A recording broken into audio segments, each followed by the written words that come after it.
Many states have been putting forward bills to try to restrict voting rights as a result of what we saw in the general election and the special election in Georgia. Georgia has already successfully passed one to try to make voting more difficult in a number of different ways, some transparently cruel and needless ways, which we'll get into. They say that they're doing this because they want to fight voter fraud and protect election integrity, or at least they usually say that. Sometimes they're a little bit more honest about why they're actually doing this. And we have an example of this with the governor of Georgia, Brian Kemp, in an interview with WABE radio, insisting that President Donald Trump's charges of voter fraud actually had nothing to do with their law. Quote, a lot of this bill is dealing with the mechanics of the election and has nothing to do with potential fraud or not. So that's interesting for a couple different reasons. So it is dealing with the mechanics of elections, cutting back on mobile voting booths, on ballot drop-off boxes, literally stopping people from giving water to those waiting in line. So he is right, it's dealing with the mechanics of election, but they say they need to modify the mechanics of the elections because of fraud. So if they're not doing that, Charles, if he's admitting it's not about fraud, and this is a bill that's almost certainly gonna be challenged in court. Now you have the governor who signed it saying fraud wasn't the reason for it, then what was the reason? And does that make it a little bit easier to potentially try to get this taken out in court? Two questions, very different answers, very different conversations. To your first question in terms of what was the reason, I'm going to be very curt about this and very straightforward. The reason is very simple. What we are talking about here is white nationalism. I'm not talking about white supremacy.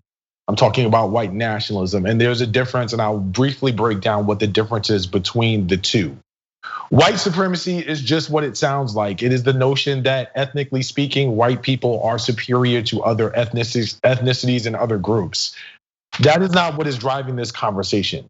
White nationalism is the idea from a political science perspective, this is me putting my political science hat on, is the idea that America is a country that is founded by and for white people, and that the services, the government, the processes of what make up America are only for that group, that constituency to avail themselves of. And so this notion of democracy and people being able to participate in democracy in the eyes of a white nationalist is a falsehood, because that's not for you. And so when you ask the question of what is driving this law, what's the reason for it, the simple answer is white nationalism, because in effect, what they saw with respect to voter turnout, particularly in the state of Georgia during the 2020 election, was they saw that there was a group of folks who had a ton of access to the democratic process, who they had deemed were not supposed to have access. Folks were not supposed to have this much access, because from a numerical standpoint, it's very clear what happened. The demographics of the state of Georgia have been changing rapidly over the past 20 years. There's been a significant influx of people who have decided to migrate down there from the north and from other different parts of the country as the cities within Georgia have continued to develop. And so there's no question that the people were there. It was just a matter of being able to galvanize them in a way that allowed them access to participate in the democracy and the system and the democratic system that they hadn't before. And that's what Stacey Abrams and a whole bunch of other organizers on the ground in Georgia were able to do. And so in response to that, I think it was Kemp or another state legislator, it may have been another state legislator in Georgia, who actually had the gall to say, well, Democrats like to say that elections have consequences, and this is no exception to that rule. Elections do have consequences. And so it's Kemp. Yeah, Kemp said that, right? And so when I hear that, I'm like, oh, you're really clear. The consequence of everybody here participating in this election that we don't want to participate is that we're gonna make sure that they can't participate in the future. And so when you ask what's driving this, it's absolutely white nationalism. And that's just very clear to see, because if it weren't, when you look at the increase in terms of voters and voter turnout, all of the statistics have not been tallied as of yet, but we are clear in order for Georgia to have turned blue, we're clear where the increase came from. We're clear in terms of what counties were responsible for creating that boost in Georgia. So because of that, it's like, well, you're mad because this group of folks were now participating in the process? What's democratic about that? As to your second question around the issue of whether this can be challenged in court, it really does require us to think about what, from a legal standpoint, in terms of presenting a legal argument around it. It really does require us to ask the question, if not voter fraud, what is the reason? If that's not the reason, if the reason is not voter fraud, and you said that it's not voter fraud, what is the reasons, number one, to change the mechanics in the ways that you have elected to change the mechanics? That's number one, right? Like, what is not being able to give someone water or snacks who's been in line for voting? What is that going to do to quell the notion of voter fraud? Right? Like, if we're not having a conversation about systemic disenfranchisement, then what exactly are we talking about if you're saying that the reason is not fraud? That's number one.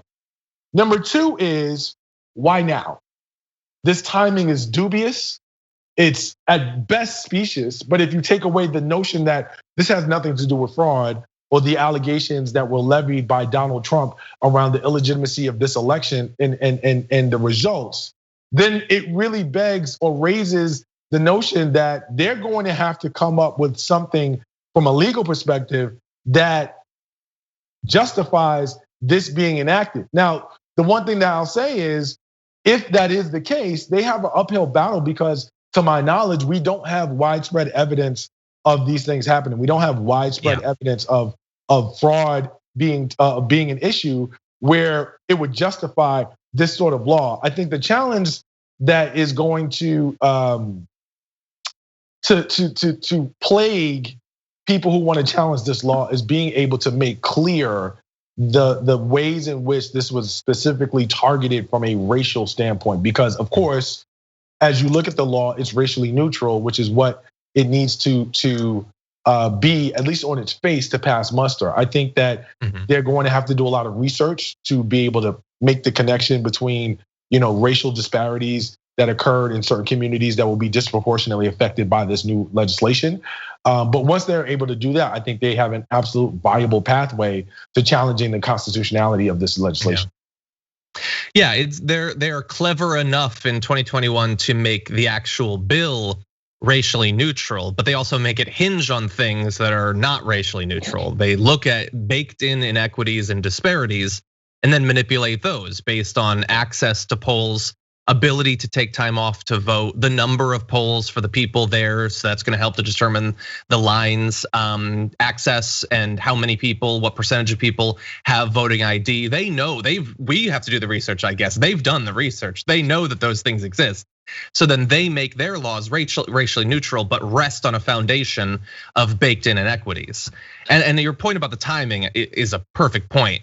They passed this right after losing 2 special elections. I mean, it's so obvious in as much as, like, you couldn't even wait to go change the rules. Like, you lost, you were. And why not wait? There's no other election right now. Wait 6 months. I mean, just it only, in my opinion, puts on display how nefarious these notions are, because you were such a sore loser. You were so angry. You were so emotionally scarred that your red state of Georgia had turned blue, that like literally within weeks of your loss, you couldn't even finish licking your wounds. You had to decide, how do I change the rules to make it unfair for me and my folks to reclaim what we believe is ours? Again, this is white nationalism at play.